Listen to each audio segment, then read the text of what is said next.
Messieurs les membres du jury, je vous remercie pour votre présence et pour le temps consacré à l'évaluation de ce travail. C'est un privilège de pouvoir présenter aujourd'hui les résultats de ma recherche, de cette recherche. Et le mémoire que je soumets à votre appréciation s'intitule La prospérité du chrétien, analyse exégétique et doctrinale de Hébreux 11, versets 8 à 16. Et ce travail s'inscrit dans une réflexion biblique et théologique sur la compréhension de la bénédiction et de la prospérité dans la foi chrétienne.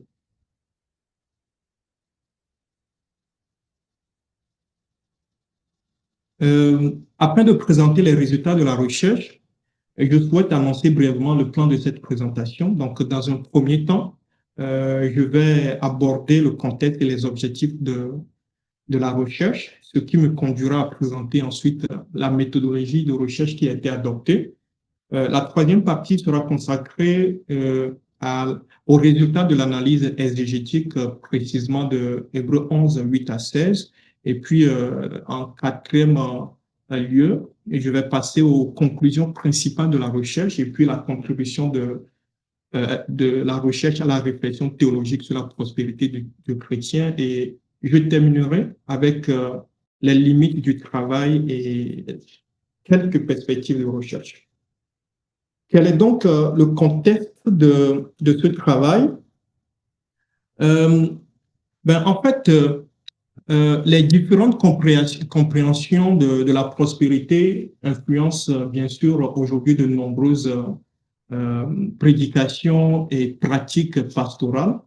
Et cela soulève une question importante pour la théologie biblique.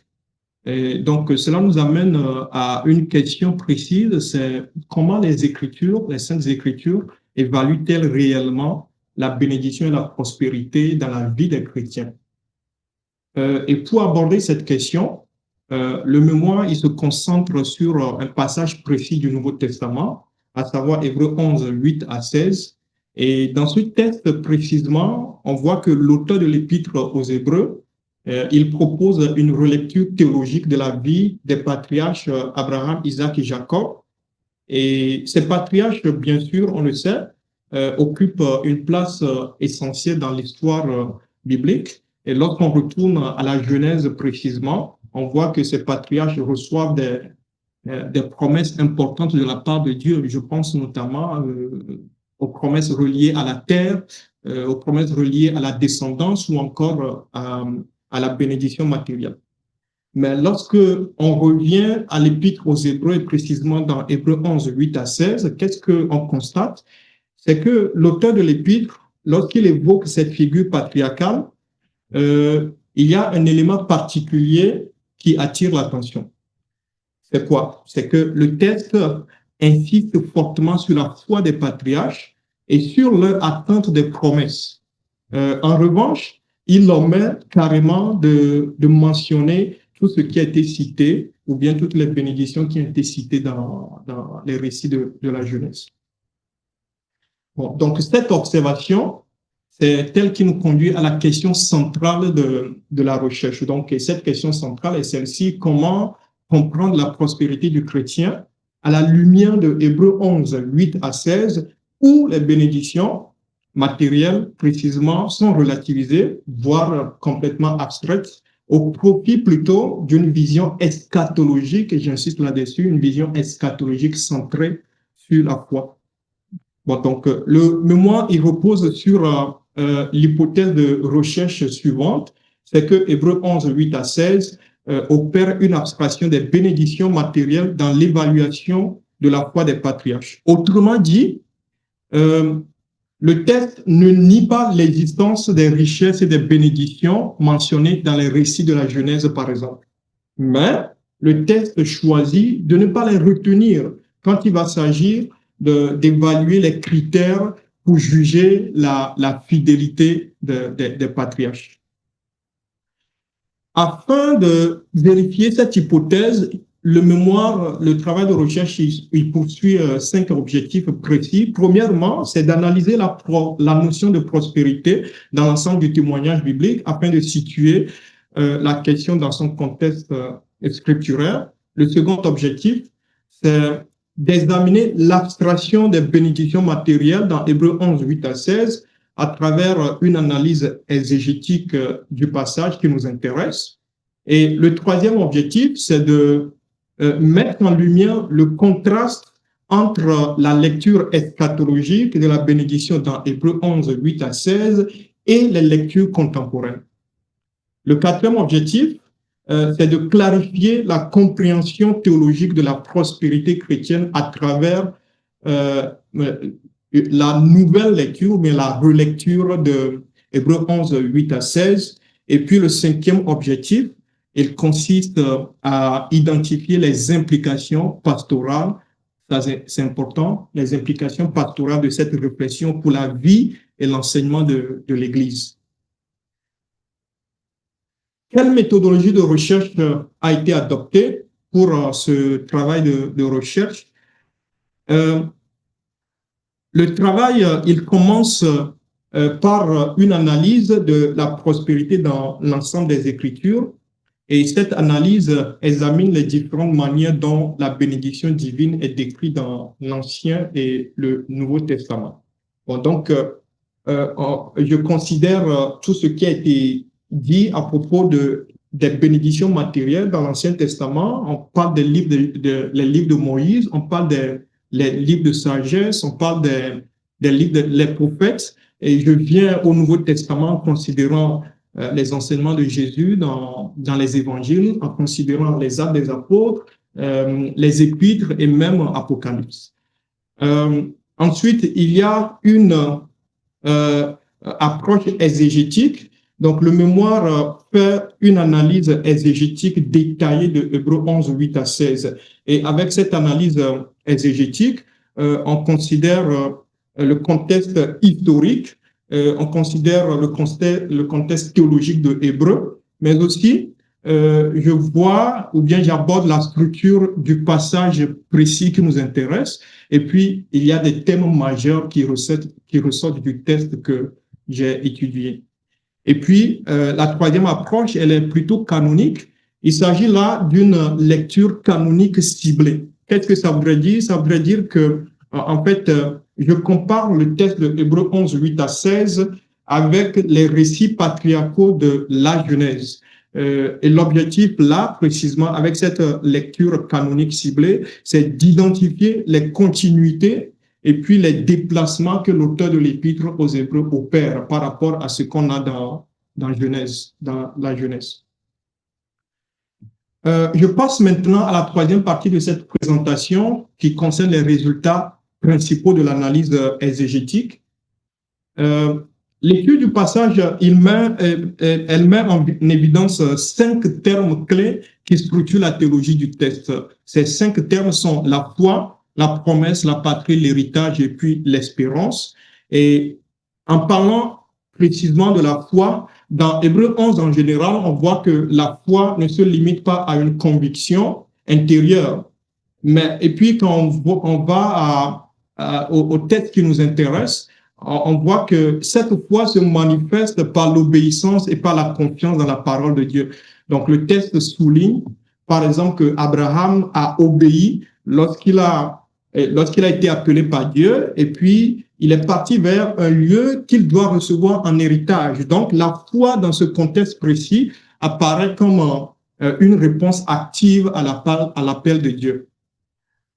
Le second terme, c'est la promesse. Le texte rappelle que les patriarches, ils ont reçu des promesses de la part de Dieu, mais qu'ils n'ont pas vu l'accomplissement complet de ces promesses dans leur vie, alors qu'ils étaient encore sur la terre. Donc, il y a là une certaine tension entre promesse et puis accomplissement. Et cette tension constitue un élément central de la théologie du passage qui nous intéresse. Le troisième terme majeur, c'est la patrie. Donc, le texte affirme que les patriarches, ils reconnaissent qu'ils sont étrangers et voyageurs sur la terre. On pourrait presque dire des résidents temporaires sur la terre. Et cette affirmation souligne le caractère provisoire de leurs conditions terrestres. Et les patriarches ne considèrent pas leur situation présente comme définitive, mais plutôt ils orientent leur espérance vers une patrie meilleure, une patrie céleste. La Bible dit une patrie, une cité dont Dieu lui-même est l'architecte. Le quatrième terme, c'est celui de l'héritage. L'héritage est évoqué dans le texte, et puis dans le contexte où il est évoqué, il dépasse la possession immédiate d'une terre, comme on pourrait le penser. L'héritage dans le texte renvoie plutôt à une réalité que Dieu prépare pour ceux qui lui appartiennent. Et le cinquième terme, c'est l'espérance. L'auteur de l'Épître aux Hébreux, il affirme que les patriarches attendent une patrie meilleure, une patrie céleste. Et cette perspective donne au texte qui nous intéresse une orientation clairement eschatologique. La foi des patriarches se caractérise donc par l'attente de l'accomplissement futur des promesses de Dieu. Bon, donc, en résumé, on pourrait dire à propos de l'analyse exégétique que les éléments matériels de la Genèse ne sont pas repris dans Hébreux 11. L'auteur, il choisit de mettre plutôt en avant d'autres aspects de la vie des patriarches, donc leur foi, leur obéissance, leur espérance. L'auteur, il met aussi l'accent sur la dimension eschatologique de la promesse, et on peut aussi noter que la possession matérielle ne constitue pas le critère central, je précise, ne constitue pas le critère central dans l'évaluation de la foi des patriarches. Quelles sont donc les conclusions théologiques majeures de la recherche, et puis quelle est la contribution de cette recherche à la réflexion théologique sur la prospérité du chrétien? Premièrement, on peut retenir que la foi biblique se définit par l'attente de la promesse. Ça, c'est un. C'est-à-dire que les patriarches ils vivent dans la promesse et puis, sans en posséder l'accomplissement immédiat sur la terre. Leur foi repose sur la confiance en la fidélité de Dieu. Et deuxièmement, c'est que la bénédiction n'est pas évaluée à partir de la possession matérielle.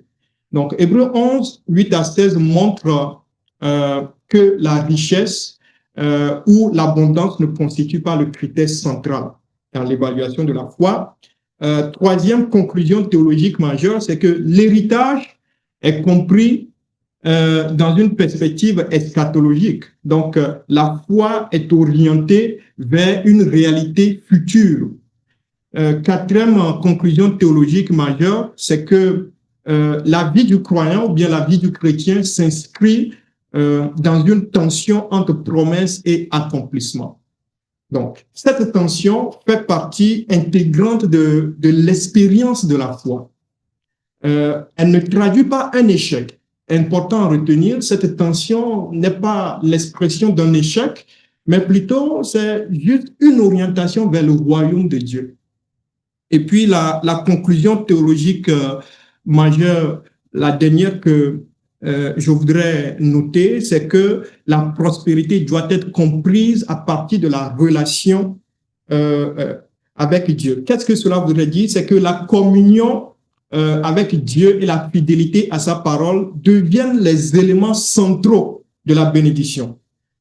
Donc, en résumé, ces conclusions théologiques majeures montrent que Hébreux 11, 8 à 16 propose une redéfinition théologique de la prospérité en la situant dans une perspective purement eschatologique.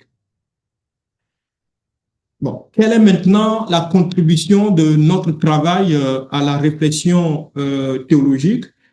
Premièrement, le travail met en évidence de manière structurée le processus d'abstraction des bénédictions matérielles dans Hébreux 11, 8 à 16. Deuxièmement, le mémoire, il clarifie la relation entre foi, promesse et puis attente, et puis aussi prospérité. Troisièmement, c'est que le travail, il propose une articulation explicite entre exégèse, théologie et puis pastorale. Cela voudrait dire que je ne me limite pas à l'analyse du texte, mais j'en dégage des implications concrètes pour la compréhension de la prospérité chrétienne.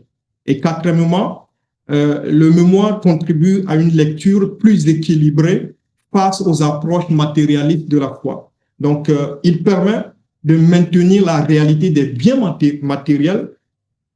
On maintient la réalité des biens matériels, mais on les replace dans une hiérarchie théologique centrée sur la relation avec Dieu. Donc, on n'ignore pas la réalité des biens matériels, c'est une affaire de hiérarchisation. Et puis enfin, le mémoire met en dialogue la perspective eschatologique du texte avec les enjeux contemporains de l'Église. Donc, il montre que la compréhension de la prospérité doit intégrer à la fois l'expérience du royaume et puis les réalités concrètes, comme on en vit tous les jours dans la vie chrétienne. Conclusion sur la contribution à la réflexion théologique. Le mémoire propose une lecture exégétique et théologique de Hébreux 11, 8 à 16 qui permet de mieux définir la prospérité chrétienne dans une perspective biblique, eschatologique et christocentrique avec des implications directes pour la réflexion pastorale. Je passe maintenant aux limites du travail, il y en a, et puis aussi quelques perspectives de recherche futures. D'abord, le travail se concentre sur Hébreux 11, 8 à 16. Ce choix, il permet bien sûr une analyse approfondie, mais il limite la comparaison avec d'autres sections de l'Épître. Je pense par exemple à Hébreux, les chapitres 3, 4 et le chapitre 12 aussi. Ensuite, l'étude ne propose pas d'analyse approfondie du texte grec.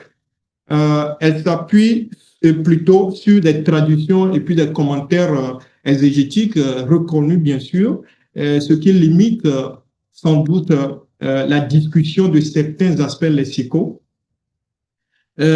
Troisième limite, la comparaison canonique avec Genèse est très ciblée, c'est-à-dire que je me concentre sur les récits qui se rapportent à la terre, à la descendance, puis à la bénédiction matérielle. On pourrait élargir tout cela, aller peut-être aussi vers, par exemple, les serviteurs, les esclaves, etc.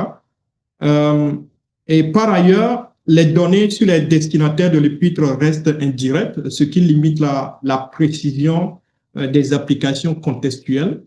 Et la dernière limite que ce travail de recherche a, c'est que le travail, il n'inclut pas d'enquête empirique, précisément sur la réception contemporaine, la réception aujourd'hui de la théologie de la prospérité.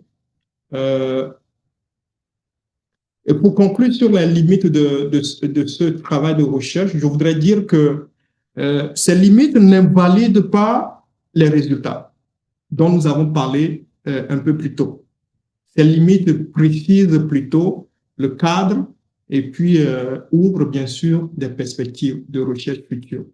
Et justement, en ce qui concerne les perspectives de recherche future, la première perspective, c'est que on peut élargir l'analyse à l'ensemble de l'épître aux Hébreux, par exemple. J'ai déjà parlé de Hébreux 3, 4 et puis le chapitre 12 où on peut faire référence à des notions sur l'attente, aussi la promesse ou bien la souffrance aussi, par exemple. Une deuxième piste concerne la comparaison avec d'autres écrits du Nouveau Testament. Lorsque on prend, par exemple, Romains 8 ou bien encore 2 Corinthiens, les chapitres 4 et 5, cela permet d'avoir plus de notions sur le sujet. Je pense aussi à la réception patristique. Qu'est-ce que les pères de l'Église pensent de cette matière de théologie sur la prospérité? On peut faire aussi un dialogue avec la théologie systématique, ou encore on peut faire des recherches pastorales empiriques sur le sujet. Je vais conclure maintenant ma présentation. L'étude de Hébreux 11, 8 à 16 montre que l'auteur de l'épître évalue la foi des patriarches à partir de leur confiance dans la promesse de Dieu et de leur orientation vers son accomplissement. Et les bénédictions matérielles présentes dans les récits de la Genèse ne constituent pas le critère principal de cette évaluation. Elles sont connues, mais elles ne sont pas retenues comme fondement de la foi. Cette relecture met en lumière une dynamique essentielle. La foi se déploie dans l'attente, elle s'inscrit dans une tension entre promesse et accomplissement. Cette perspective permet de mieux comprendre la prospérité chrétienne. Elle ne se réduit pas à l'abondance matérielle, mais elle s'enracine dans la relation avec Dieu, dans la fidélité à sa parole et dans l'espérance de l'héritage promis. Ainsi, ce travail propose une lecture de Hébreux 11, 8 à 16 qui contribue à clarifier le lien entre foi, promesse et prospérité, tout en offrant des repères utiles pour la réflexion théologique et la pratique ecclésiale.